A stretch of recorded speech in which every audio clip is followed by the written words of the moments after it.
This is Always remember the ModState Podcast. And now, your hosts. always remember others may hate you. All right. We're back. Been a long time since we rock and roll. Yeah. You good over there? We're good. Okay. Grabbing paper and getting waste disposal bins out of the way. Okay. All right. I like it.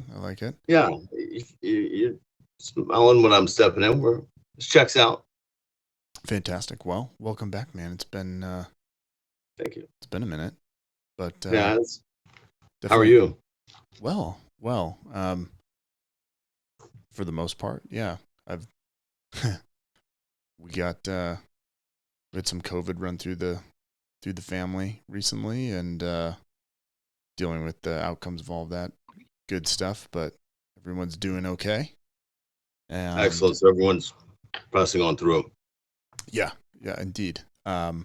And trying to keep it together as the world rapidly changes, it seems, every single day, but I'm sure we'll most definitely talk about that throughout this episode. Yeah, you kind of cleared finals, and we're getting into the summertime. The wife is graduating in a month, and hopefully that will free up a bit of time on weekends and stuff to be able to kind of enjoy this area as it gets warmer. So all is good. All is good. All is good before we dive into everything that's nuts. But I mean, everything is relatively speaking good for you and I. We would be fools to complain and wish we were someone else. So I agree. All right. Well, with that being said, let's dive into this. All right. So, as always, from wherever you are listening, thank you for tuning into the ModState Podcast. As always, please head over to modstate.com for more op-ed sort of opinion pieces, and please continue to leave your comments. We'll try to do shout-outs as they come. Okay, here we go. yeah, don't forget ModState 3.5 coming up. Oh, yeah, indeed. And I think it's been interesting. Every time I pull out this, set up the studio, there's new things I'm learning with this mixer and telecommunications and stuff like that. So Cords being everywhere. cords being everywhere and cords being added, but they certainly do enhance the audio experience. Certainly enhance the audio experience, and then hopefully we can add more as it comes. But Oh, absolutely. Not only are these first world problems, but they're really, really good first world problems. yeah, can't complain. Well, let's dive in. I think, as always, we'll go down our agenda for the weird things, the interesting things, the bizarre things, and then obviously what is coming up this year, but the midterms. And I think not necessarily, I mean, we could certainly talk about the breakdown of the midterms in terms of how certain candidates are doing, but even with the primaries, it's kind of hard to project. Well, I mean, we'll talk about those projections. But first, couple things, interesting things over the last couple weeks. I will have to say one that I didn't bring up our precast, and we did record part of our precast, and hopefully we can bundle that up as a little bonus episode. What? No, you didn't. Oh, you didn't know what you know now. Mhm. That is the, I don't know if you happened to watch the Kentucky Derby last weekend, but I did not. holy crap. It's totally worth it. We had it on during the day, and Wasn't he the had the worst it odds? was like 80-1 odds. And Yeah, when you go back, that's and not good. nope, it's not great, but it's great if you win. But if you go back and watch, if you have a chance to watch the video, it is a massive comeback. And I mean, I guess you call horse racing a sport. I mean, it is, but Sure. definitely a good one. And We call golf a sport, for God's sake. So yeah, it's kind of it's with the same species, right? You know what I mean? So there's not too many other sports. Polo, I guess. And there's elephant polo and horse racing, which will soon probably not be a There's- thing in the U.S. But there's again, elephant polo. yeah, there is elephant polo. Stop. Just look it up. I'll keep talking. No, I I'm pretty sure there's elephant polo. Of course, there's I elephant believe polo. you. But of course, there's Of course there is. probably all sorts of crazy animal like sports. Like there's one like camel fighting in Turkey for sure. That's one. But again, I don't know where that becomes a sport as much as it's more of like a. I mean, now I'm thinking about it. There's tons of horrible animal sports, but bullfighting, not a great one. Yeah. Anyway. Pit bull fighting. Yeah, well, I mean, several steps back is where I completely draw the line at calling those sports, but someone calls it a sport, I guess. You do? Michael Vick did once. So, well then, there you have it. You know, where will it all end? Next thing you know, the mad scientist won't be able to get a hold of his plutonium. And then, I mean, this is a slippery slope, Nate, but do continue. Wow, that's quite the slippery slope. What else do we have? We do have what I think. Yeah, aside from digging up the ghost of Michael Vick's past. What I certainly think is interesting is they were able to, which we've come so far in technology, we've been able to capture a picture. Someone did, not me, was able to capture a picture of the black hole that is in the center of our galaxy, which is pretty cool, I think, actually. That is. This supermassive black hole that I just think it's quite interesting that if you think about just decades ago, we were developing SLR film in dark rooms, and then digital cameras came along. But right before digital cameras, we had those, you go to the prom and you get the disposable 24 picture. You ring the crank on the side and take a flash. Probably someone has one somewhere that's completely undeveloped, and it's been decades. It may or may not be a risky move. Right.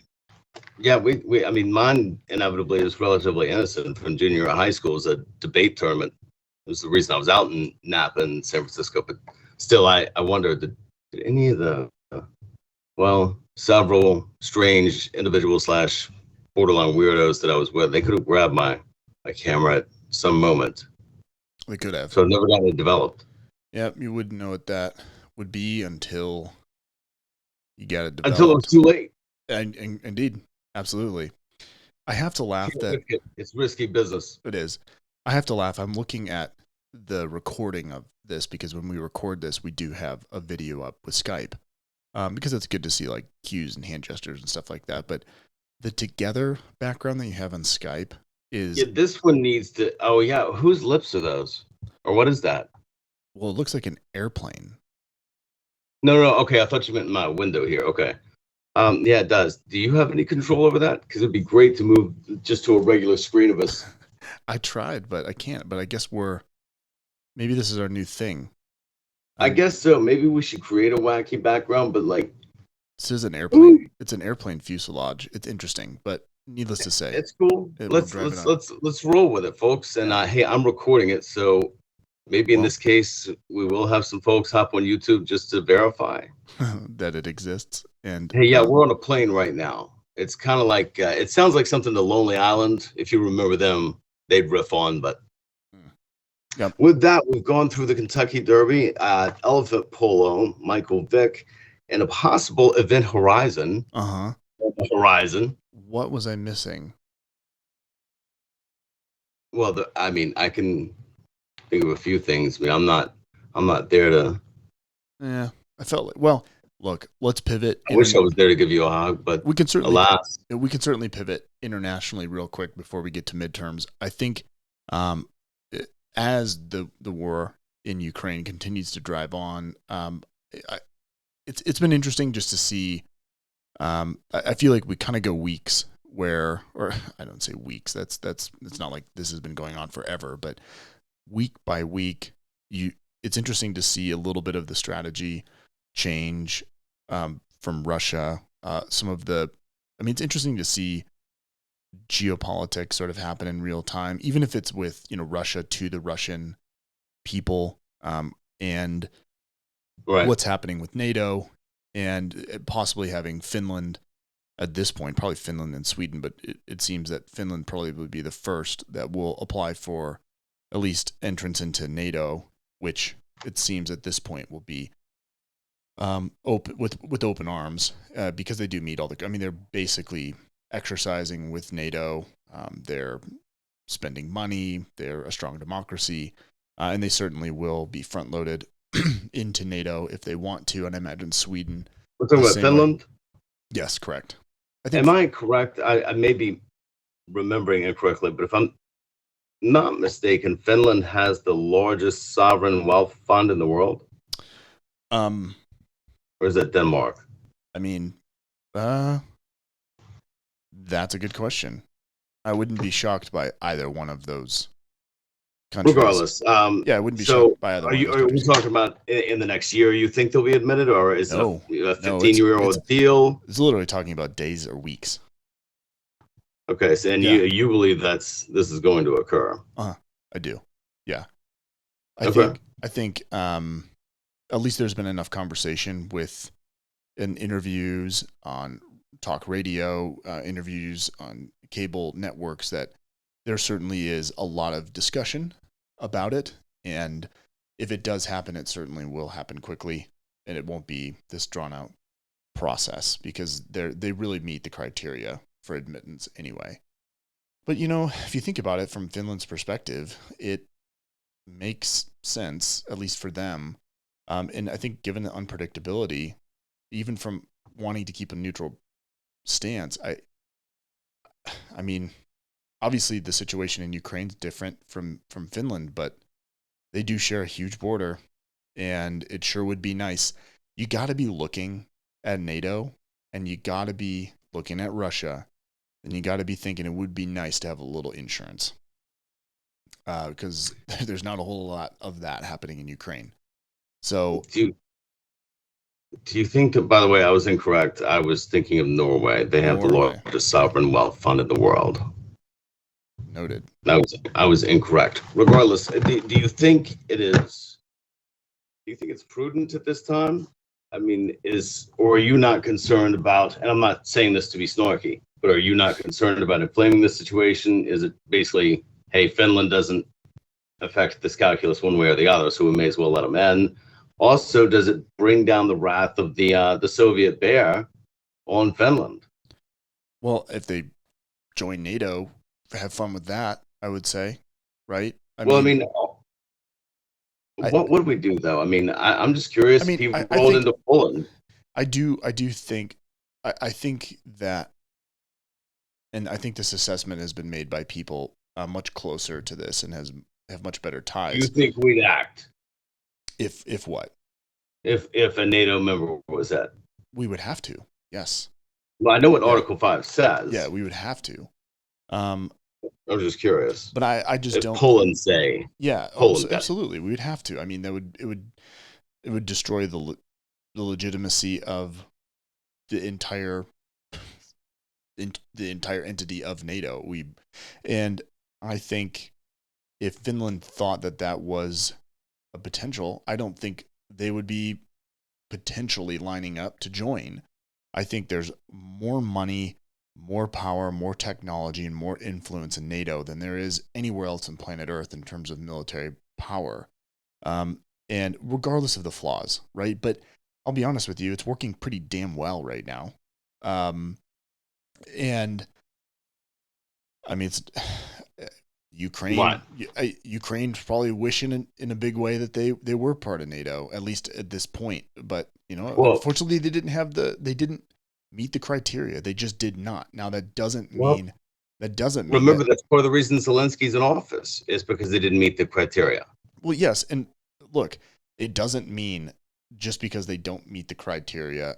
And I'm not presuming the criteria being that they're too corrupt. Exactly, but it doesn't mean that Ukraine shouldn't have their own sovereignty, right? And it doesn't justify, as some people in this country are certainly have said in the past, that it sort of doesn't matter.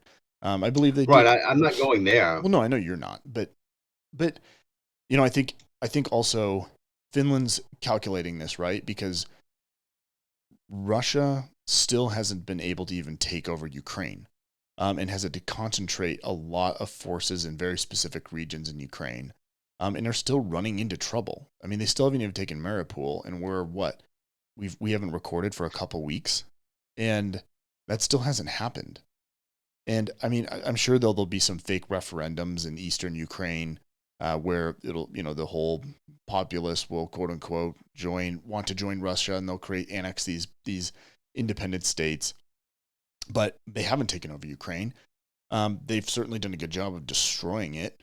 But I think Finland is making the wise choice by saying, look, I mean, Russia can't afford to go after Finland because they haven't even proven that they can do it in Ukraine.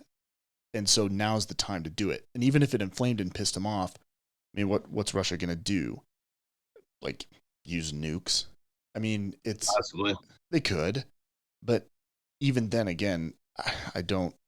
Unless there is this desire for mutually assured destruction, I don't think there's a whole lot Russia can do about it, even from a posture. I'm not saying there's an overt desire for mutually assured destruction, but I also believe that Vladimir Putin will, not to be cliche, but go down swinging. For one, there's intelligence we have that he's been seeing a doctor who deals with a certain type of cancer.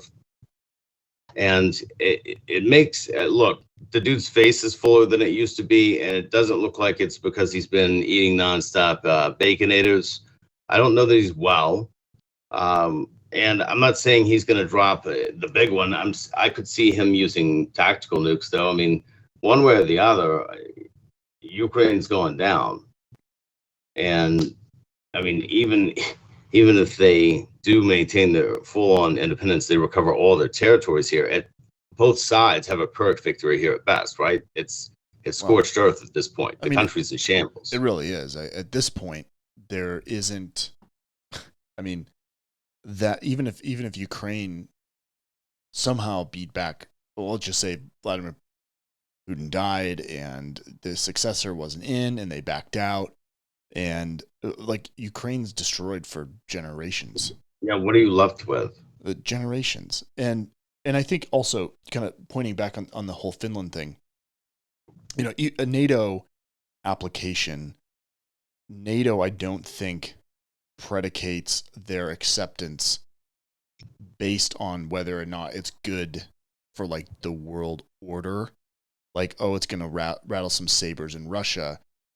I think the applications are open to whoever wants to join. You just have to meet the criteria, and being next to a bad guy certainly isn't a deal breaker. So, anyway, I mean, that's no, I didn't. Dumb. That doesn't in my calculus. Yeah. So now let me say this though before we move on, because it's going to be atypical. If otherwise, I will tell you one thing that I do have an issue here with, and that is FIFA. The ban on Russia's men's and I guess women's as well. I didn't hear specifically about that, not because I didn't care, folks, but because the Men's World Cup is this year, November in Qatar. And FIFA has decided that Russia may no longer compete and handed their playoff win to Poland. Poland automatically will face off against the winner of Scotland-Wales. And whoever wins that pairing, Scotland-Wales' winner versus Poland, will be the final team in the group alongside the United States, England, and Iran. The greater point here being, because they don't like their politics, they don't like what they're doing, FIFA, the international federation governing the World Cup at this point, soccer, has decided that Russia's men's team may not compete. Now, picture another situation where FIFA does not like military action taken by the United States. So basically, I'm not saying they would do that, but regardless, FIFA's getting to say who's right and who's wrong in a war. And I understand in this war, we feel that Russia is the nefarious actor, that they are the antagonist. That's fine. But the point being, FIFA can just say, hey, we don't agree with your war. You can't compete. I thought it was supposed to be a non-political. This was supposed to be the world's game that prevented escalation, that prevented the exacerbation of conflict, and substituting blood for cheers. I don't see this is a good move to forbid them from competition. We've removed Xbox Live. We've removed virtually every other major Western service, and now you can't even play the beautiful game because should you be able to Vladimir Putin gets punished this entire generation of young men. It is a bummer, but as much as the beautiful game, we don't want it to be political. It is. I think Nat Geo did a whole piece on it years ago, that it's the world's game, and it creates wars, it creates legends, it creates, So you agree with Russia being banned from competition? I get why. That's not what I asked you. I don't know. I haven't thought too hard about it. I think I'm pretty in line with, yeah. It's a source of national pride. Look, Russia cheated. So FIFA gets to arbitrarily decide. Let me ask you this. Who they agree with in a war. So they can't compete. Let me ask you this. Was it okay to ban Russia? Now the Russian athletes could play under the federation, I think it was, the ROC, right? But Olympic athletes couldn't. Those athletes were guilty of doping, some of them. So that was a different situation. But John, not all of them. Not all of them. So here's what I'm getting at, though. There were violations by athletes there, though. In this case, this is FIFA purely picking sides in a game of risk as far as they're concerned. I just don't see the difference between, yes. Okay, fine. Let's go player by player and see how they feel. And then the players that feel like it's, it's either. What do you mean? How do you think those Russian players feel? I don't know. I don't know their hearts. You don't think they want to play ball? Of course they want to play ball. But look, I get it. I hear you. But the whole point of playing for your country is for national pride. And that is totally fine. But in this case, you've got a country that invaded for no reason at all another country. And they obviously have a reason, but it's not a good reason. It is no reason at all, and are quite literally at this point committing war crimes against a sovereign nation. I think it's pretty simple. If you're willing to do that, then we're not going to let you try to enact any ounce of national pride on the world stage. Just not going to happen. I don't think that's political. I think that's just the right thing to do. And look, I think there's some athletes out there that have voiced opposition to certain tennis players being banned, and it sucks. But it's putting a squeeze. I want to go on record here. I want to go on record here saying that I was asked by the committee, but I would vote against the ban on Russia's soccer team competing. And now it's probably moot because they probably would not have beaten Poland, Robert Lewandowski and company. And if they did, I don't see them beating the winner of Scotland or Wales. John, also think about the potential protection as well. There's a lot of factors that when you're doing a risk analysis for this type of thing. Okay, imagine putting this Russian team on the world stage, playing some of these Eastern European countries who have ties to Ukraine. You think that's going to go over well? No, it's going to be a cordial, awesome then we need match? to do what we did. No, if that's the case, then we need to do what we did during World War II. We skipped 2 World Cups. Because if it's that dangerous, then you need to apply that across the board. It is not fair to unilaterally, arbitrarily ban one team because we don't agree with their politics.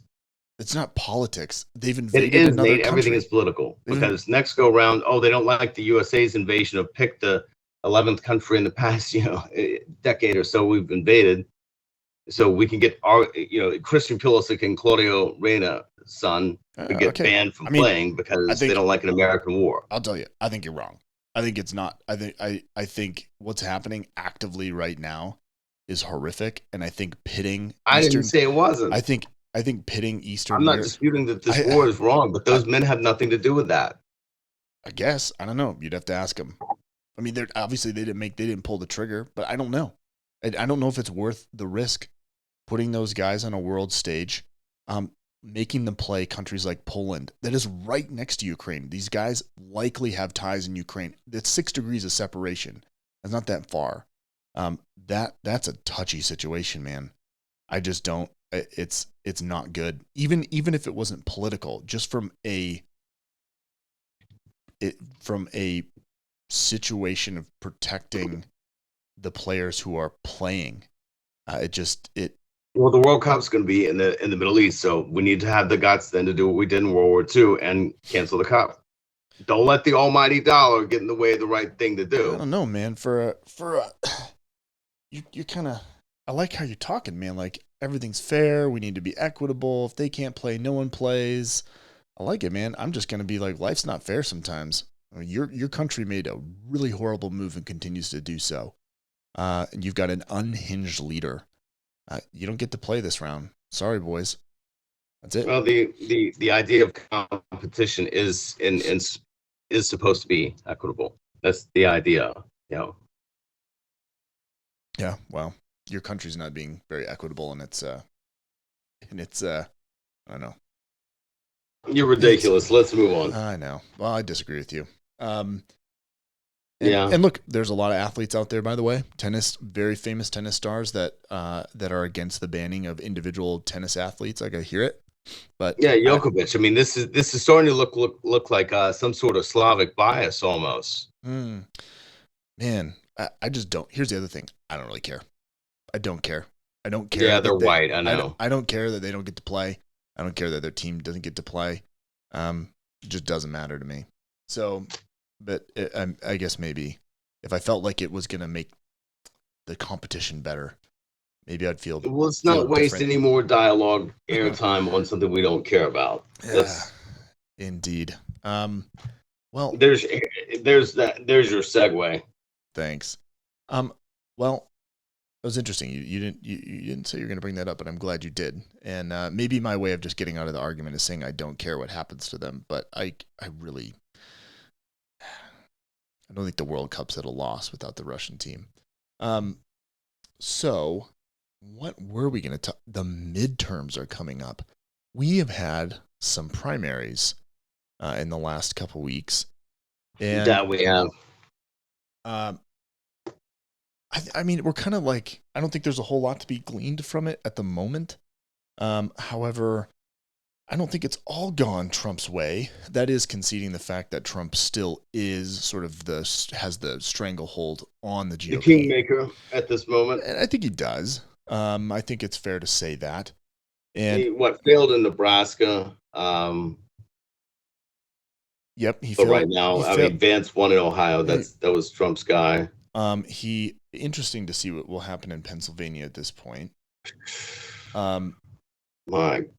For God's sake, do we have to look? Nothing against the guy, and I agree with Senator. I'm sorry. I said you got a lot to say about the Pennsylvania primaries.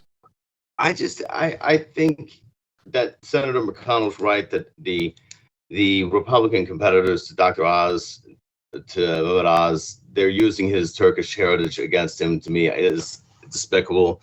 But aside from that, why are you in this race, Dr. Oz? Does that surprise you in the GOP that they're using that? So, I mean, this guy's been a celebrity on TV for better or for worse. Why is he in this race? It's a good question because why? Apparently it's really easy to be a celebrity and go to the MAGA side. Why has former President Trump endorsed him aside from the fact he's a celebrity? It doesn't make sense. That's the entire point. None of it makes sense. I mean, it's like, why are you doing everything John, it doesn't within your have power? It doesn't have to make sense. That's the beauty of it. That's why it's so hard to debate and have conversations about, because it doesn't make sense. It doesn't have to make sense. It's just whatever. It's Dr. Oz. Are we still talking about the same thing? Yeah, we're talking about Dr. Oz. It doesn't need to make sense. And it doesn't. Okay, but the point is, however, that it needs to make sense if you want to hold on to what was a winnable seat in a purple state. Yeah. So, what are you doing? I don't know. I mean, I don't know why that keeps doing that. Well, I mean, look, there's 3 Republicans right now in that race. Well, no, I mean, why me keeps getting bigger and smaller on the screen. Oh, I don't know, but you see this? No, I mean, I just see the fact that we're still in this airplane. And yeah, I keep getting bigger and smaller. It's really It's weird. I And by kind that, of folks, like it. I'm kind I of mean like the I'm kind of imagery. kicked back. We should definitely make this our YouTube background. Yeah, I Okay, agree. I'm cool. just trying to work with the lights here, folks, and see like. Well, so anyway, what is happening is we've had what is her name that has sort of made this strange. Let me pull it up here. Oh, Representative Marjorie Greene Taylor, by the way, she was, while we're on the topic of Congress and weird, she is apparently being permitted to continue on the ballot, which, hey, that's an interesting take. I'm not really aware of all of her communications. I wasn't shocked Well, by I that. wasn't really aware of her communications from the 6th.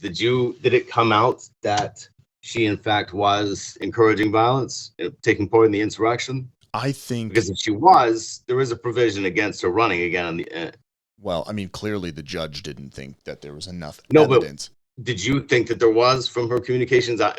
Be real, I didn't get to read them. Not many. From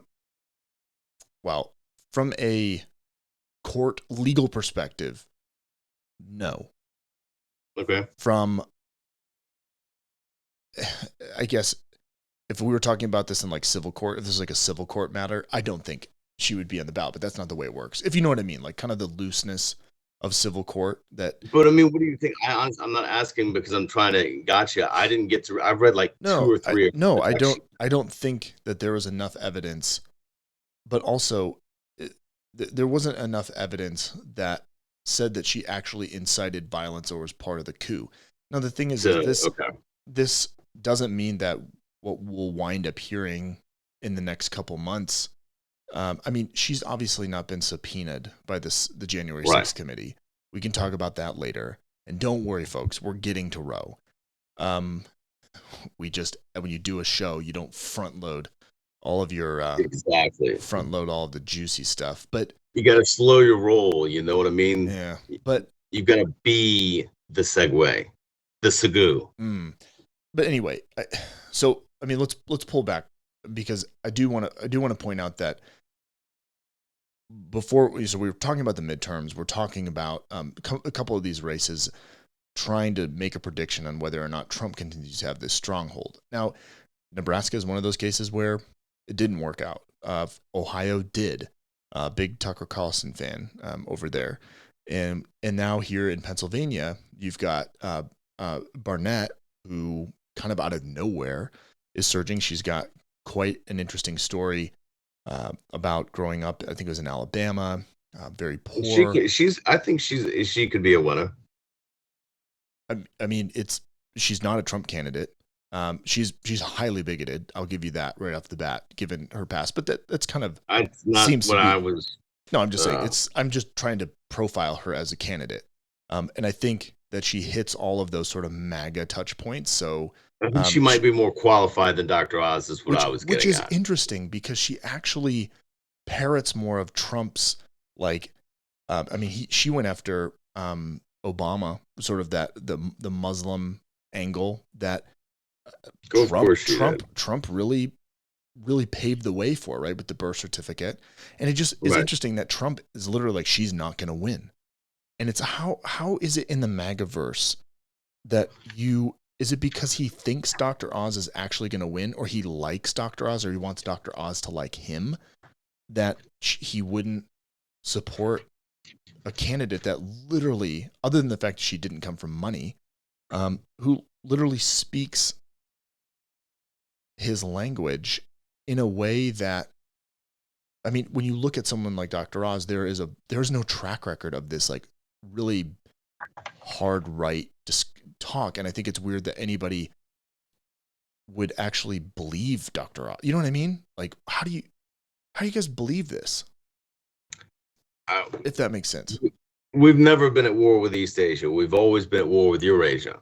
You must understand this. Yes. But you're kind of making my point, right? Like, how is this a thing?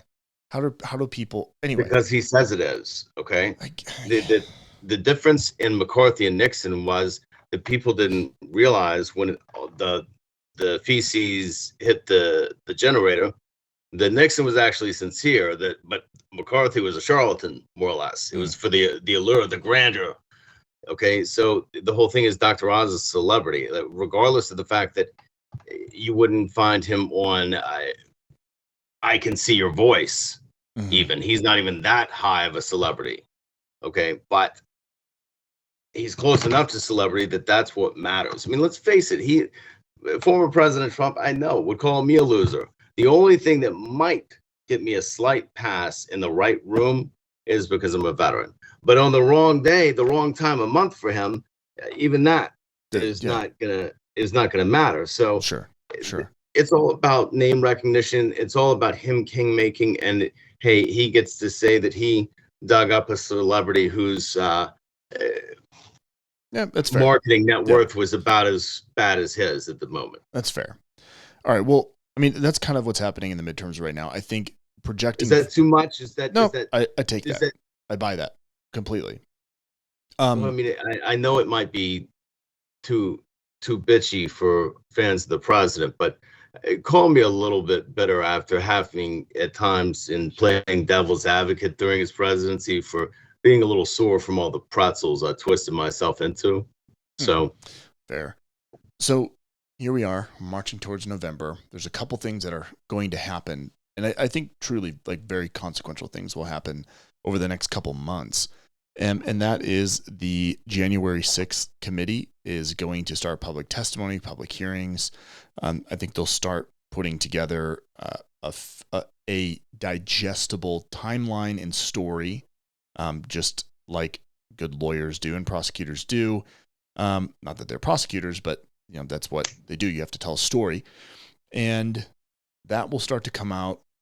We've seen the subpoena, finally the subpoena of 5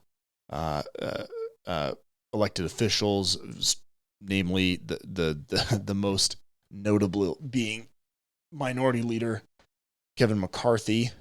And we can talk about the others. Jim Jordan's on there as well. And yeah, Jim. So we can talk about that, but also then, of course, maybe the game changer. And one thing I want to point out before we talk about Roe and we talk about this other sort of the subpoena on the January 6th is I'm not here to talk about how I feel about abortion. I think everyone's very clear on how I feel about abortion. I think it's, I'll just say it right off the bat.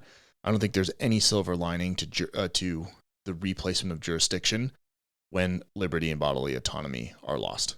I just don't see any silver lining to that.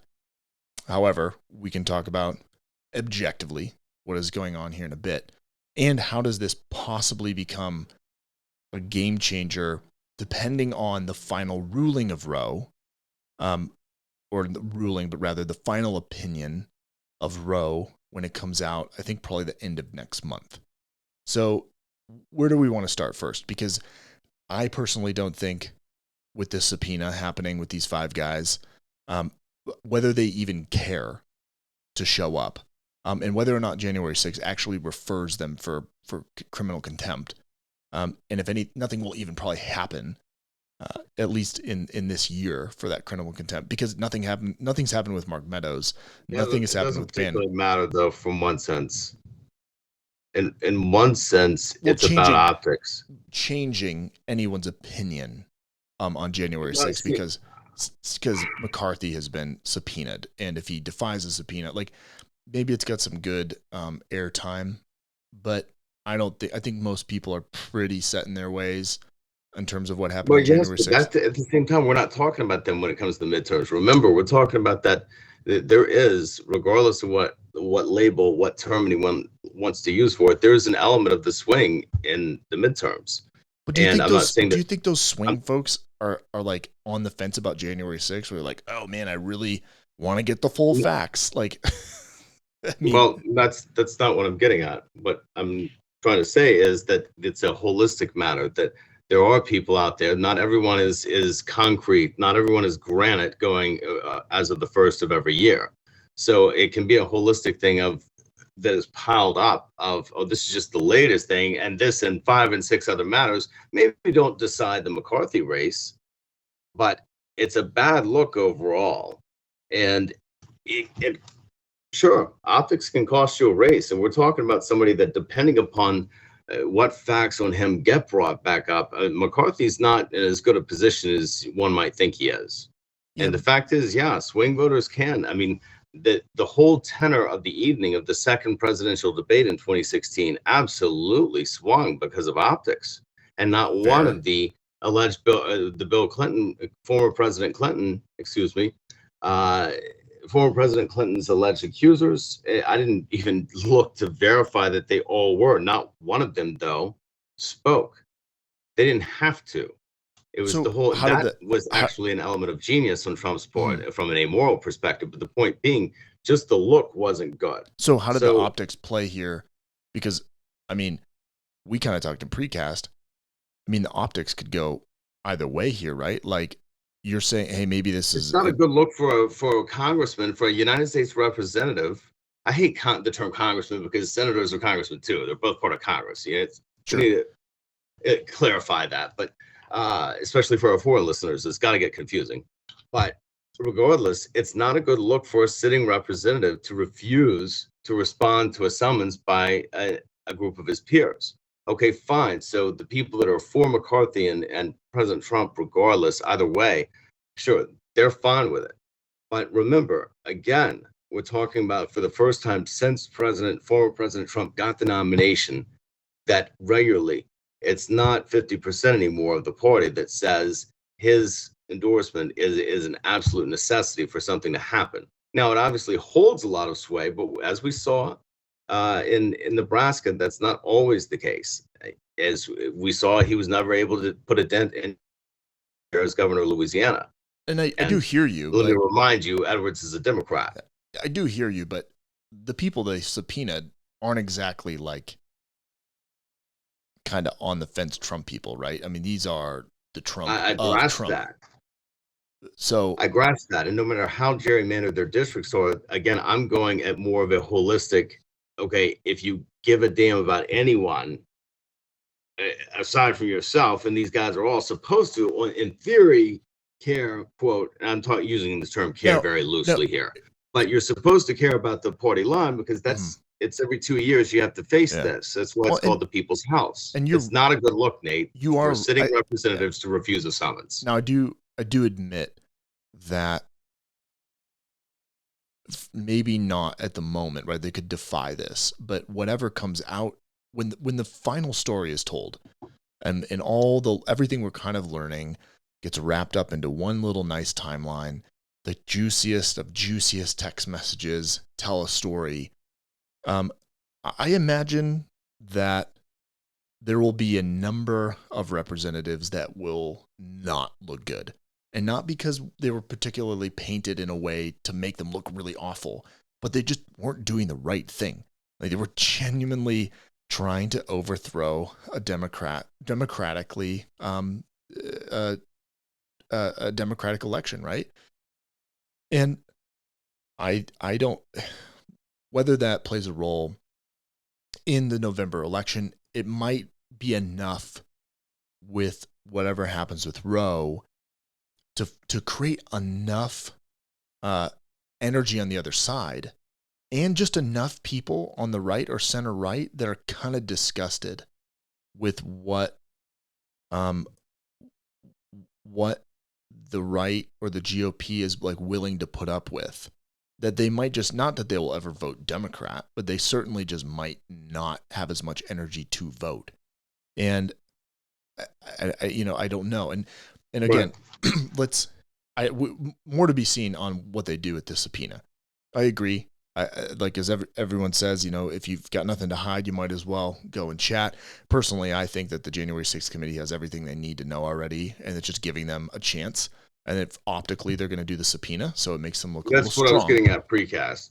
Thank you for full circle coming around and agreeing with me on that. That at this point, this is grandstanding. But that's what this is. But it also gives them a friggin' chance. Subpoena at this point is not really like, let me give you a chance to tell your side of the story. Like, that's what you should have volunteered to do in the first place. Right, that's what I mean. This is political theater, and I'm not saying I wouldn't play it. I was going to say, if you were consulting to the January 6th committee, you'd be, obviously it sounds like they probably thought about this, but at the end of the day, you gotta throw the big punches, and you gotta, again, Liz Cheney's on this committee Right. too, folks. Again, that And for doesn't. for That's people not that are my representative. yeah, and for people I've, that are I've never named myself as one of her cheerleaders, so that's irrelevant to me. With all due respect, that she's on that committee. It's not about you. I mean, for those people that are listening who might not know who she is necessarily, she is very Republican, and so it wasn't as if it's just a bunch of Democrats that made a decision to subpoena these guys. I mean, a very staunch, the daughter of the former Vice President Dick Cheney made a decision to subpoena these guys, and it wasn't just. I mean, she certainly probably wasn't the naysayer here. So, anyway, it'll be interesting to see how it plays. I don't think it will have as much weight in terms of optics as I think I want it to. But maybe, well, let me tell you who it will matter for. I'm not saying. Well, hold on. Let me finish my thought real quick. I would say, if it comes out that these guys were really embedded in the story and they didn't come voluntarily, and they defied the subpoena, and it comes out that they really were, well, I was going to say something, but they were really deep in this, it could really make them look bad. But it certainly is not going to make them look bad to the base, because the base doesn't care. But it could be enough for those. That's not the topic that you raised. We didn't come at this as how is this going to affect the Trump base? We came at this from how is it going to affect the midterm election? Well, but they are part of the midterm election. The Trump base is. I grasp that. But I do think that there are enough center right independents out there that might be just kind of disgusted with the entire thing. That either they do vote Democrat or they do at least vote for the non-Trump candidate, I suppose. Which we could. I don't know. In some cases, the non-Trump candidates aren't that, according to me, aren't that much further away from left field. But it can be splitting hairs at times, if you ask me. Yep. But so, no, more where this gets interesting to me, it's interesting, period. But as far as where it's less certain, if you will, it's less inevitable the outcome is for Speaker. It showed the Republicans, in fact, recapture the House, which more later, obviously, on to how severe that loss of the House of the Democrats is. But regardless, if the Republicans win it, they will control. They'll control who becomes Speaker. And I'm not so convinced it's going to be McCarthy, but that's something that we can return to another time. Certainly. I know we're probably pressed for time here, so maybe that's something to revisit. No, I do want to carve out a bit of time to talk about Roe. And I think currently, what for those folks who are listening internationally that might, the judicial system in the United States certainly didn't just come to fruition out of thin air. Alito's opinion clearly is very clearly pulls from some very, very interesting judicial philosophies from hundreds of years ago. But anyone can read the opinion if they'd like. My point is, Western, at least what we'd consider American's judicial system and judicial philosophy has been around for a very long time. And of course, it's been whittled down, it's been fine-tuned, and it is based on precedent. It is based on what you have maybe heard as stare decisis, right? It is the precedent. And it's how you argue, right? It's how, maybe it's a property rights issue. Maybe it's a case where a privacy case where someone's privacy is being infringed on, or their land is or their First Amendment right, their freedom to speech is being infringed upon, that they will, when making a case for or against a certain position, you can't just say, well, I take this position because this is how I feel. That's great, but no one cares. Tell me why your argument's better than the other based on the precedent, based on what has been the prevailing wisdom of this specific thought process. And that's when you go, well, there's this case, this case, this case, this case. as far back in time that shows that, my position is upheld by these specific cases by these judges over this time. And it's important because you have to have precedent in order to create a compelling case. And Roe, and some background for Roe.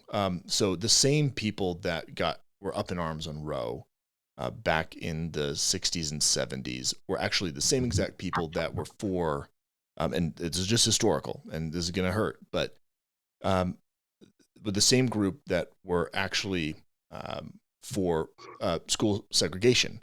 And when that got passed and all that was wrapped up with Brown versus Board of Education, the Civil Rights Acts that were passed was it 64 and 65, it was moot. That was it. That was the precedent. That's been set. It was law.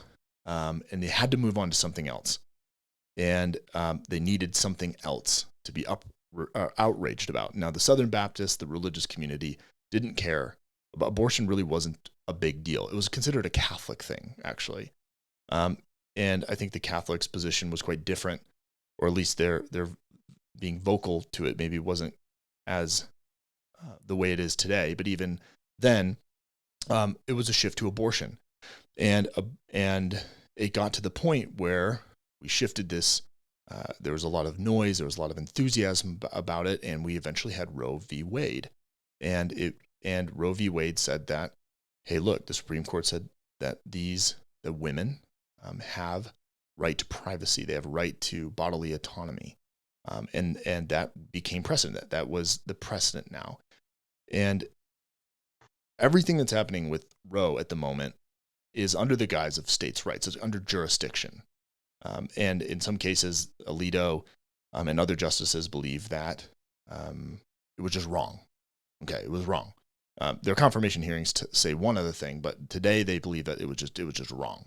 But the precedent of Roe paved the way for a number of other protections at the federal level under the interpretation of the Constitution. So following Roe was the right to, I think it was in New Hampshire, there was a case that came out that said that, hey, look, married couples should have a right to access to contraception, to family planning. Okay, well, Roe, we were able to show that there was a right to privacy for these women. So there was precedent then to be able to show that there was a right to this privacy, to this access. Well, what followed then was the access for unmarried women to have contraception or birth control. Then came the right for interracial marriage, right? At least a protection for interracial marriage. That came next. Then in Texas, there was a Texas case that was famous about the Texas sodomy laws. And the case was made based on the precedent of these other cases, stare decisis, that said that, listen, two consenting individuals, it does not matter what gender, can do what they want in their house without the government intruding. And boom, there we go. Case made. What followed then? Naturally, in 2015, I believe it was, we had equality for gay marriage based on these precedents, the stare decisis. And now we are here today after all of these justices who have bought onto this opinion of Alito that says that, look, it was flawed, absolutely flawed, and anyone can read the opinion, and said that, no. In fact, Roe, the precedent for all of this, was fundamentally wrong. And if the opinion stands, which it may not, it may get kind of hashed out. That's the way these things happen. That the jurisdiction, I think they hashed it out. We'll see that the jurisdiction goes back to the states. It is not a federal protection. It is so Alito's interesting thing to me is that it is not deeply rooted in tradition. Well, look, jackass, there's not a lot of things that are deeply rooted in tradition. Like, good night. It's a matter of opinion, Nate. And, well, and remember, that's the entire matter to begin with. I get it. I get it. My point is that just moving forward, that because we have undone this precedent since 73, 74, that if that's not deeply rooted in tradition, well, then I can tell you that access to birth control is not deeply rooted in tradition, nor is interracial marriage, or the right to have any sort of consensual sex in your home. Also, the right to marry who you like. Those are all on the chopping block. At least at the federal level, it will go back to the states. And the reality that's a matter of opinion, Nate. No, that's the opinion, man. That is the opinion. That's a matter of opinion, Nate. That it's on the chopping block. There's no. Show me the veracity that interracial marriage is on the chopping block. Roe wasn't on the chopping block, John, and now it is. But interracial marriage, Nate. I think. Okay, not everything about people that you don't agree with is evil. John. Okay. John. So are they going to ban us from using this computer monitor next? Is that on the chopping block? John, when you undo the precedent, it no longer holds. Those things are at risk. That's the whole point of precedent. When you undo the precedent. And again, we don't even know what the decision is yet, Nate, because John, we're going to go back to John. I'm going to return to John. I'm pointing out that whether you see it's about a matter of opinion. It is not a matter of opinion. This is just the way the dominoes could fall by undoing the precedent. That is a matter of opinion, Nate. That could happen that way. I wish I was a seer. I don't have a glimpse like that you do of what's about to happen. I really don't. I mean, look. This is the first I've heard of racial marriage being on the chopping block at the Supreme Court. We'll see. I'm just saying it undoes. But did you hear what I said about how these things work, right? How the precedent works. I'm not saying that interracial marriage is on the chopping block, but when you undo one, you pave the way for. I mean, when all you have to do is say, throw it back to the states, and if there's a state that doesn't like it, and there's a group of people that don't like it, it's not protected. That's the concept of states' rights, Nate. Exactly. You're not going to be living in Louisiana anytime soon, are you? No, probably not. That's the idea, Nate, is that states get to govern themselves where they're coming from. That's their entire thing. Because, again, it's to obfuscate the issue. Number one, we don't know what the decision is yet. We honestly don't, because there's two different doors that you and I talked about precast that this could go in. Yeah, and at least two. There's at least two, Nate. That, it could be like the country of Malta, where it's a complete zero across the board. And I'm not sure if they're one of those places to prosecute it, but it could be. It could be that, or it could be the fact that, again, because of information regardless about what information I have or haven't read regarding any Supreme Court justices, I do know this. The original decision was about jurisdiction. That's one thing that is kind of confused nowadays, is they avoided the whole abortion topic almost altogether, in a sense, in that they addressed strictly whether or not federal courts had the right to hear it. And states, it was basically an element of states' rights. Sorry, I lost my train of thought. But basically what I'm getting at is that I think that there's going to be a decision where, all right, 15 weeks and after is banned. That's where I think this is going. In which case, that's not an across the board ban. I'm not sure how that becomes a slippery slope for. Well, if Roe is upheld, and they uphold the Mississippi ban at 15, 18 weeks, whatever it is, right? Because the whole Roe thing was a viability was a viability argument, right? Which hasn't changed that much. Right, but the issue that opened the case is actually about jurisdiction, was where the original argument was on that case. What, Roe or Roe v Wade? It was a question of whether the federal courts had the right to. I know I'm explaining that poorly, but who had the right to hear and decide that case? Mm-hmm. And that jurisdiction. And the federal government said no. Actually, the U.S. Constitution, by the Fourth Amendment, allows the protection of women, the Fourth Amendment for privacy, to have right to bodily autonomy.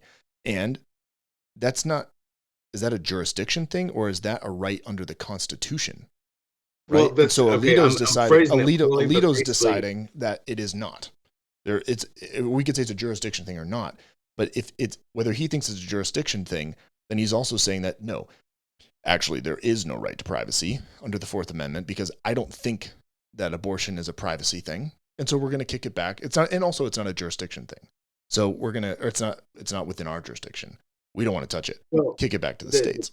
Point being, kicking it back to the states is not, it simply is not the same thing as outlawing abortion. Well, it will be in 26 states, man. Okay. Whether you want to say that I'm not saying it won't be. And I get that. But the point is, Nate, that's not the same thing. I get it, man. People point out that, well, look, the actual ruling on Roe isn't about abortion. It's about jurisdiction. Well, that's not what if I phrase it, that's not what I meant. I didn't mean that it wasn't about abortion whatsoever. What I mean is, I can send you the link here from it's not common law, but the actual legal argument. I was trying to parse in common English. Well, and I'm telling you, man, I totally agree with anyone that says it's either federal or it's a jurisdiction thing at the state level. Like, I'm not saying that's not. I'm not saying open the case with that argument. In fact, and I'm not saying it's not. One of the lawyers for the pro-choice side actually got it confused in her opening arguments. Is what I was reading about, that she was arguing actually beyond jurisdiction. The judge was like, "That's not what we're getting at." So that what I'm saying is, it's not strictly the same thing as saying the Supreme Court's about to vote 5-4, 6-3 to outlaw abortion. You're in California, that's not going to impact you whatsoever. I'm not saying that whether you can say it there, it's a states' right thing. It's not about abortion. The fact is, it would be overturning Roe V Wade, which means that there is not a protection at the federal level for abortion. So however you want to parse it, it's what's going to happen.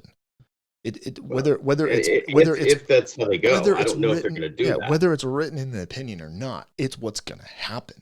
Right. And the reality, and if Roe is overturned, whether it's because, look, we're not going to protect it at a federal level, and we don't think it meets and constitutes protection under the Fourth Amendment. But recall there's doors too, though. It's an opinion, which is fine. I'm not arguing that. My point is, the reality is it will be a referendum on abortion and at 26 states in the union if Roe, and to the point where, hey, look, the reality is, Louisiana will ban ectopic pregnancies. There's Stewart too, though, as well. If you recall that we discussed precast. Sure, and we can talk about it. I'm not. There's also the other possibility, though, and that is that they say that, hey, we're going to uphold Mississippi as far as that ban, but we're not. After what is it? My mind's going blank. 15 was 15. Yeah, 15 to 18 weeks. Look, so that's a completely different outcome, though, Nate. If they say, all right, absolutely, 15, 18 weeks, whatever. But the reality is, John, Roberts needs to sell that to 5 justices that there's a compromise. There's 5 justices that signed on to Alito's opinion. So, and I realize that this happened in February. It got leaked. We don't know that, Nate. We haven't read the full decision. I've never seen this kind of audacity on something we haven't read the dissent, the concurring opinions, if there are any. This is a very incomplete picture here. And again, not every one of those justices is sold on going against stare decisis. You can think that, you can say that all you want to, but the reality is there is more division on that, or else Alito wouldn't be writing the majority opinion, Nate. You don't think? Why? Who would get it? No, well, unless he didn't want it, it would be Thomas. I think there's more division here. You got to remember, Neil Gorsuch didn't go against the LGBT community when he had the opportunity to. I know you want this to be a block that's a monolith, that one person pushes a button and this is how it goes. But I think there's genuine disagreement. For instance, Thomas and Alito, I see as saying, hey, let's get rid of the whole thing. Absolutely. I'm not so sure about Gorsuch, Kavanaugh, Barrett, and Roberts. I'm just not. What about Kavanaugh? I could see him. Roberts does not want to undo Roe. Roberts does not want to undo Roe. He does not. I don't think that Roberts, Gorsuch, or Barrett want to, because of stare decisis, because they recognize the importance of that. I don't think Thomas and Alito on this one. I think the end justifies the means. Kavanaugh, I'm not sure about. We will see. But regardless, I think there is the opportunity for. I'm not saying that it's an outcome that those left of center will smile at, but I think there is the opportunity for a less than doomsday scenario. I'm sorry, with all due respect to you, I think there's the possibility that at least 3 of those justices go, whoa, whoa, whoa. Mississippi and no mas. And to paraphrase, I don't think it's as open and shut. I'm not disagreeing with you, man. I agree with you. It hasn't been. It has not. But you're participating in the doomsday, Nate. Like, this is just the beginning. We're getting on exit 666 on the highway to hell. Let's actually wait for the decision to come out first. Oh, I mean, we're protesting on people's front lawns over something that hasn't even been published. You do see like that. Why people would be upset by this original draft opinion that came out, right? I'm not saying why not a lot of people wouldn't feel like, you know what? Not a big deal. Alito's a funny guy. He's referencing medieval law and judicial. Like, it's all good, man. We'll just wait for the outcome. Like it is. I think it's been clear that a majority of the justices were sort of on board with Alito, and that's where all this stuff came from. All this uproar came from. I get people being upset, Nate. I don't absolve them of the necessity of adhering to the rule of law, however, regardless. That doesn't get suspended because their feelings are hurt. What, they're peacefully protesting in front of No, I'm just saying that I'm just letting you know, like, that's, I get it. There's not been one arrest reported. No, there's been threats though made, Nate. You want screenshots of those? John, there's been thousands of threats to federal judges over the last 4 years. It doesn't justify that. Absolutely not. Absolutely not. But there's always going to be one bad apple. I completely. You can send me all the screenshots you want, but look at all the GOP guys that came out today and said, "Look, I don't think there's Tom Cotton was like, we got to arrest him, prosecute him, and throw him in prison." There's a whole slew of GOP, I didn't say that. whole slew of GOP representatives that came out and said, "I'm kind of a First Amendment guy, and I don't think they're doing anything wrong." So again, I didn't say they should be arrested. So I get it. It's a privacy thing. It's a jurisdiction argument. But ultimately, regardless of what happens, now again, yes, you're right. Roberts could be like, look, I do not want to politicize this court. I've been worried about this. You guys, we got to compromise somewhere. I've got to write a dissent. I've got to do a different draft. I got to present it to y'all. Let's not ruin Roe. Let's keep it. Let's let Mississippi move forward. Will that happen? I don't know. I mean, I certainly hope at this point that there's that compromise, because I do think that the general American sentiment is that we really don't want, we do want access. Abortions will always happen. We can talk jurisdiction. We can talk privacy. Abortions will always happen. Let's at least just have access to safe abortions. And we can talk about, states' rights versus blah, blah, but here's the thing. If for 26 states and a whole bunch of elected officials coming out trying to basically put crazy trigger laws in place, fairly draconian, in my opinion, anti-abortion bills in place, I don't think they would be doing it and putting a whole lot of energy behind it if they didn't think that it was a very distinct possibility that Roe could be overturned. Right. Yes. I'm listening. I mean, that stands to reason. I mean, it's a lot of effort for something they don't think is going to happen. I mean, exactly. I don't have anything to do with their calculus. I haven't read it. And maybe it's just merely political. And it's like, I have, however, spent a lot of time analyzing some of the very justices whose opinions have already been written here by ourselves and much of the rest of the media. And just remember, Justice Alito, when asked about Roe, did invoke stare decisis and said it is the law of the land, blah, blah, blah. And now here we are. So just take that into account as well. He can say it's the law of the land and still won't overturn it, Nate. I mean, stare decisis does not. I mean, for one thing, I mean, if you were getting confirmed as a justice, you saying that you respect precedent does not mean that you're never going to vote to overturn anything, Nate. I hear you. So I mean, that doesn't somehow make them traitors of the republic. I think. No, I agree. You can certainly have your opinion on precedent, but in something as consequential as Roe. I mean, I get it. No, I grasp it. I as a, never in three forevers would I be considered for such a post, obviously. But if I was in a situation with the formal education to be on the court, I don't think at this point that overturning Roe v. Wade would be in keeping with stare decisis. And I also think that the everyday American who's for it has no concept on how the sausage is made on a great number of things. They're not aware of the fact that there's no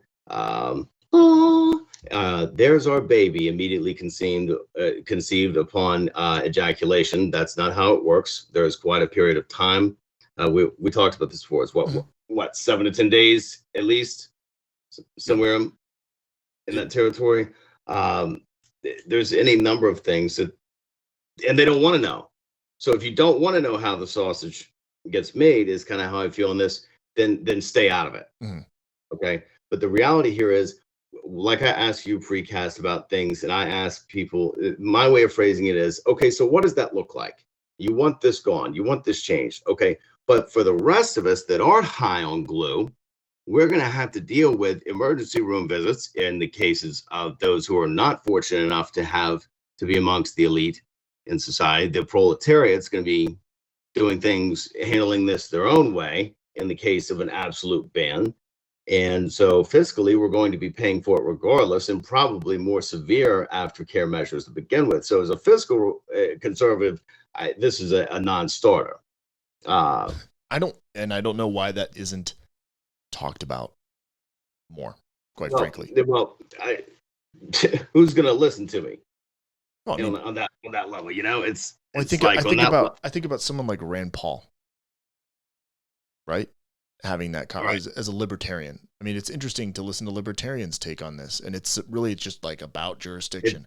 The less government, the less government, the better. And it's like, man, there's a lot of there's government intervention, as you and I have discussed before. Well, no, I get it, but I get, like, liberty doesn't change.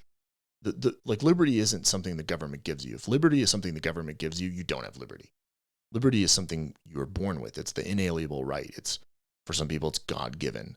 That doesn't change from the federal level to the state level. That liberty is still yours. And it's interesting to listen to how black and white jurisdiction is, and how important that is over, I guess, just sort of the right to privacy and that liberty and that autonomy that is the most fundamental thing in America. And I think that's what baffles me the most about this entire thing. I mean, just from a debate perspective, not necessarily the Supreme Court level, who a justice can just have an opinion that it wasn't right.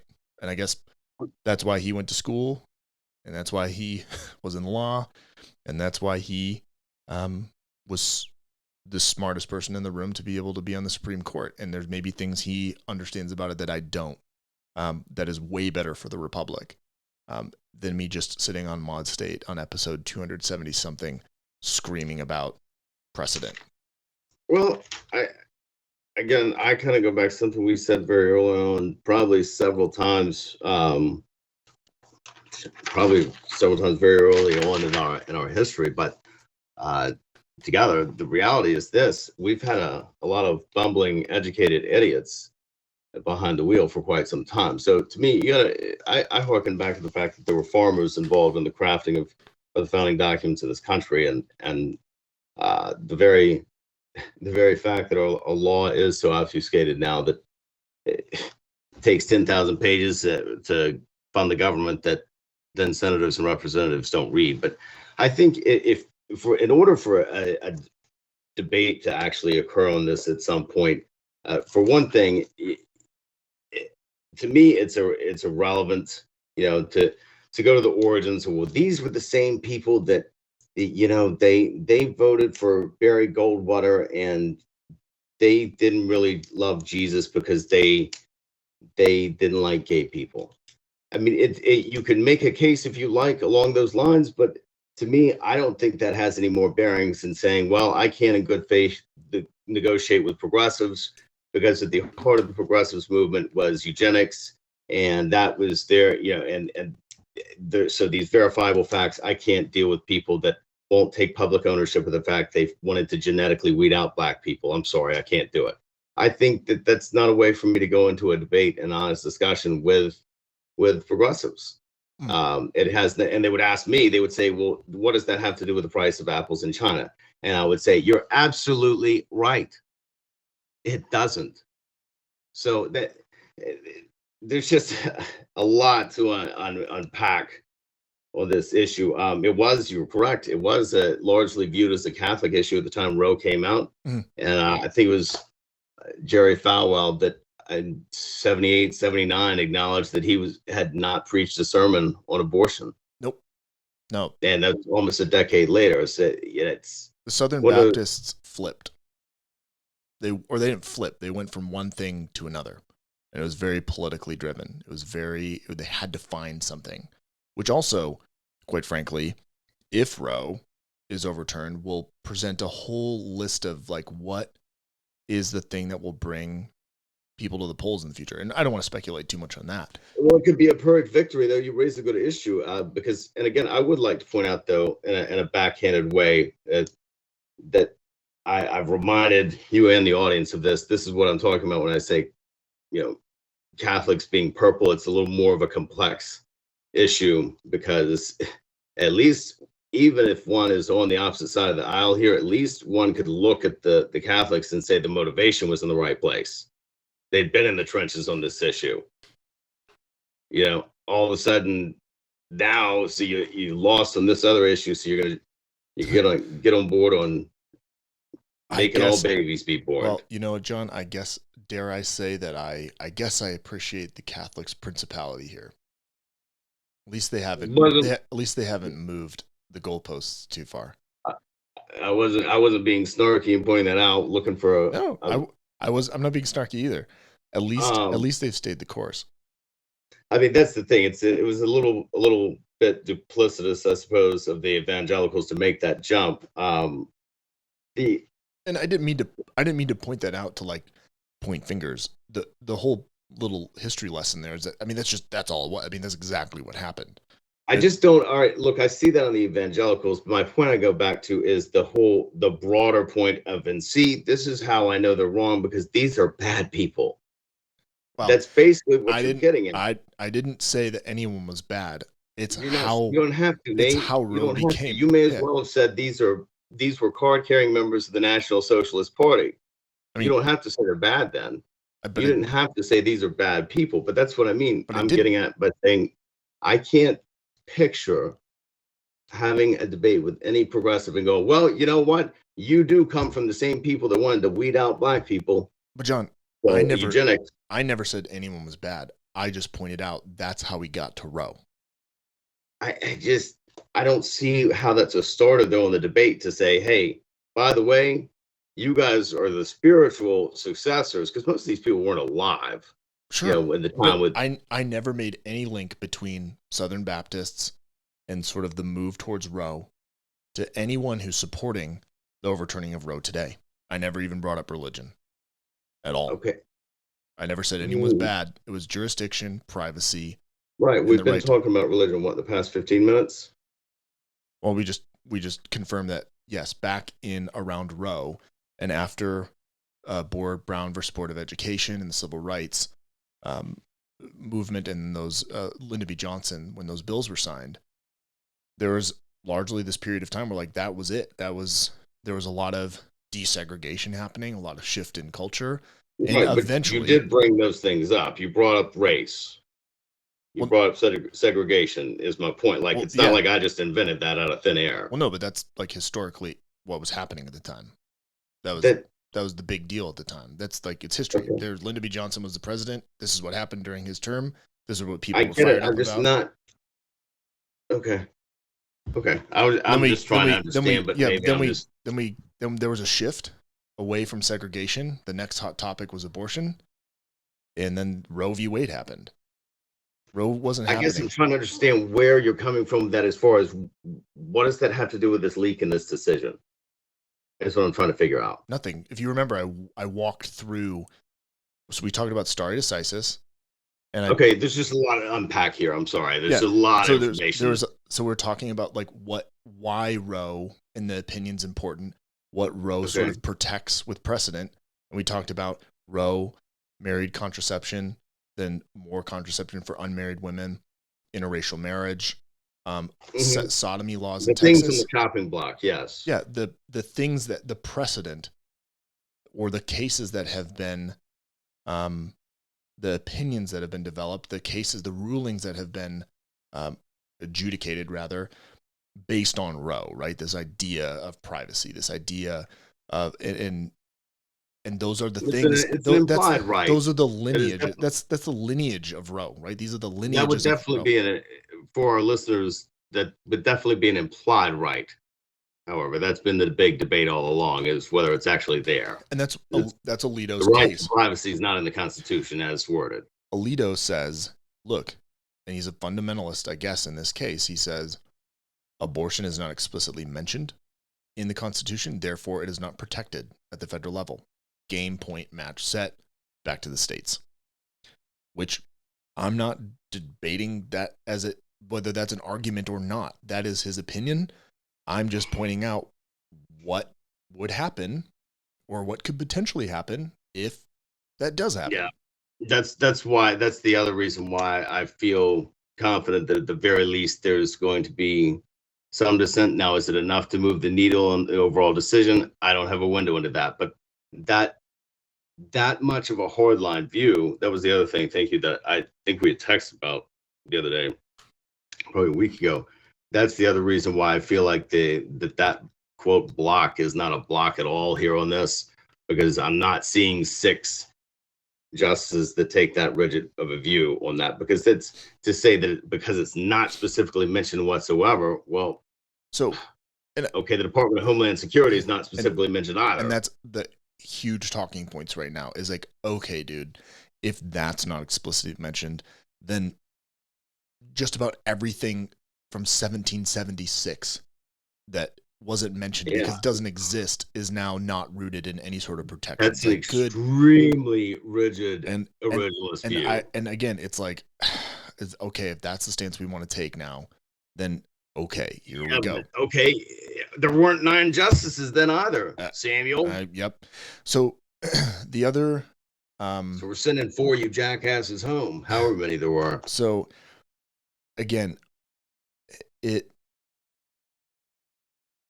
I think my overall point, without taking a stance on Roe, is like on abortion. It could be something else that's super consequential for millions of people.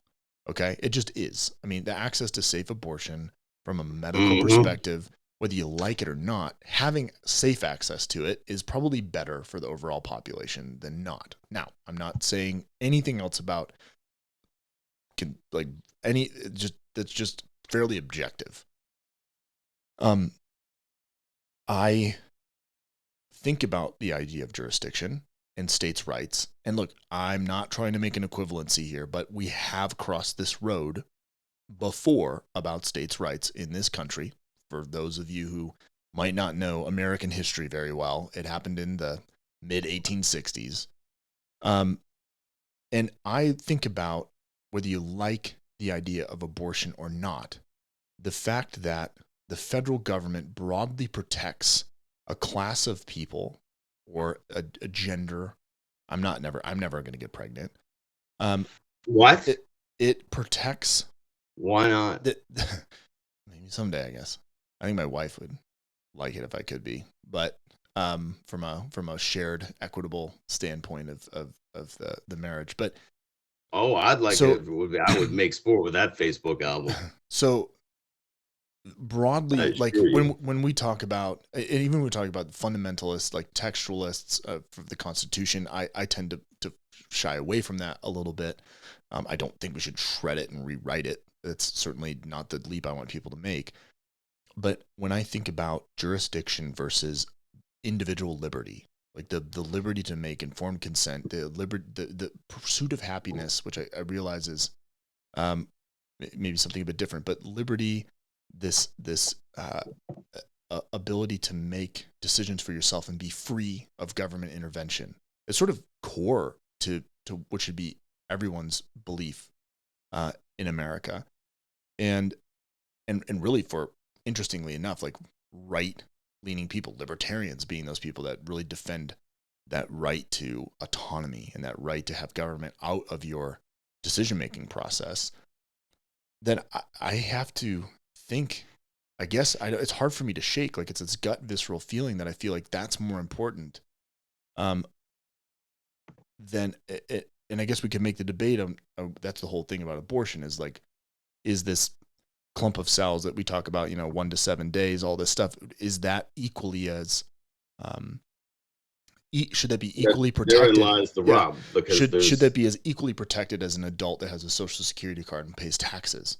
Well, there's states that certainly think so. If you shoot a pregnant woman, I get it. So, but I guess it boils down to, I think that personally, with the protection of abortion, or just from medical procedures in general, at least this one in particular, right. I do, just from even just the health and well-being of the entire nation, the ability to make that decision at individual level in a safe, reasonable way, should supersede this sort of jurisdiction.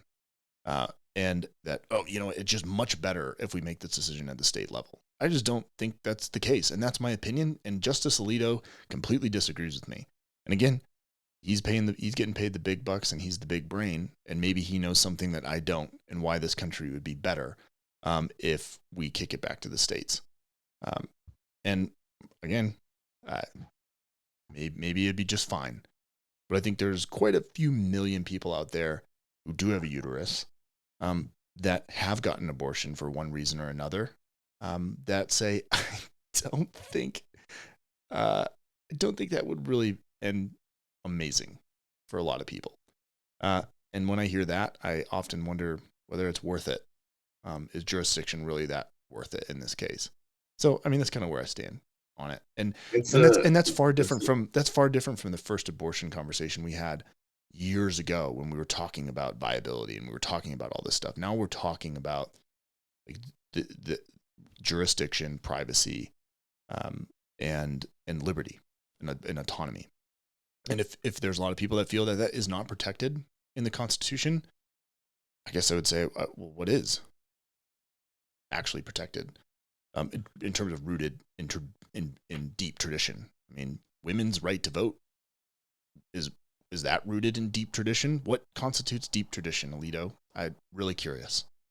So, I mean, that's not the hill that I would die on this issue. And again, I would be far nearer to it. They wouldn't, were I on the court, the block would not get my vote at the totality. It would be, and I would be willing to consider the upholding of Mississippi's ban. I think that's far more pragmatic. I think at this point, it's what makes the most sense.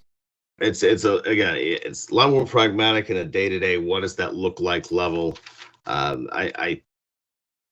Again, we'll find out, but I don't believe because of that it's going to be a straight up overturning ban. So I mean, we'll certainly see. But you raised a good issue. But that's entirely part of it. Is that those folks that are rigid hardliners, they don't see it as about autonomy specifically. So that's not where I fall on that rigid of an extreme, because it's, if nothing else, it's entirely unenforceable and it's impractical. Well, because John, you're not seeing things binary in black and white in ones and zeros. I think a good debate and a good conversation about this is employing some rationality at the consequences of these things and the broad consequences of these things. And I think you're doing that. And like, I don't want to ever propose here for a second, because this is a hot topic. I mean, I don't think there's a lot of people that are doing exactly what we're doing and putting it out for the world to listen to. But this is a rational conversation about this.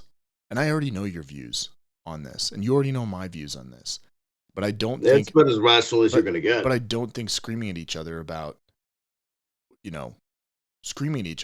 viability I think screaming at each other about anything is going to be futile. I mean, obviously the huge part of this is viability, but I guess my point is like having the conversation and trying to talk out and hash out like what precedent this sets broadly for the United States moving forward and why it's so consequential. Maybe this will help move the needle with a handful of folks, help them rationalize it better. Hey, in fact, heard something wonderful. Somebody communicated with me and said that on a couple of things that we had helped them, and she didn't specify how or in which direction, but she specified that we had helped settle at least 2, maybe 3, was her words, important issues that we had helped inform her and point her in a direction. And she said to ensure that you knew of her thanks as well, that we hadn't told her how to think. We offered solutions to the issue and kind of left it open-ended for people. And absolutely. I appreciate that. That's good feedback. Absolutely, Miss Allison. You're very welcome. Thank you for tuning in. Absolutely. And I guess I should shout out to, I think it was Cassie that said something the other day. But I'll make sure I shout her out at the next episode. So, well, look, man, we have been going, I knew this one was going to go longer than we normally do. I'm glad we did. I think it was a really good conversation. Thanks for letting me talk over you about 1,000 times. Man, stop it. You know, we both love each other. We go round and round, but we've been doing it for a decade plus, and hopefully we do continue to help move the needle. And I appreciate you hanging there with me, man, through finals. I know I've been aloof and kind of mean, kind of cranky at times. So okay. It's good to be through that, and looking forward to summer. School does just that. So, well, I love you, my friend. Thank you for good conversation. Love you, my brothers. And until next time. Au revoir. We'll see you.